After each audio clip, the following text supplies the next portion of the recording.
बिस्मिल्लाहिर्रहमानिर्रहीम। अस्सलाम वालेकुम वरहमतुल्लाह और बुद्धू टीवी में आपको खुश आमदीद कहता हूँ।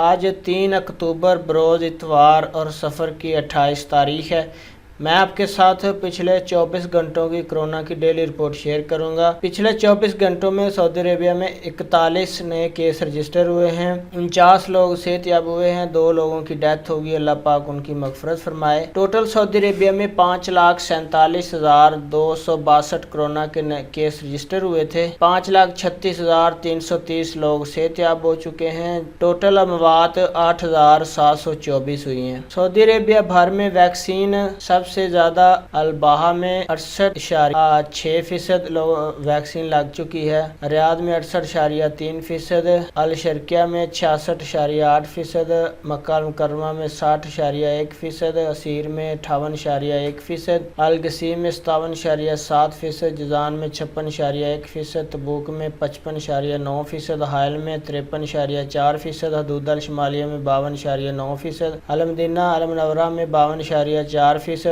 नजरान में 51.6% और जोफ में 51.5%। तो फ्रेंड, ये अहम अपडेट थी सऊदी अरेबिया में पिछले 24 घंटों की कोरोना की। अपना बहुत सारा ख्याल रखिएगा। अस्सलाम वालेकुम वरहमतुल्लाह।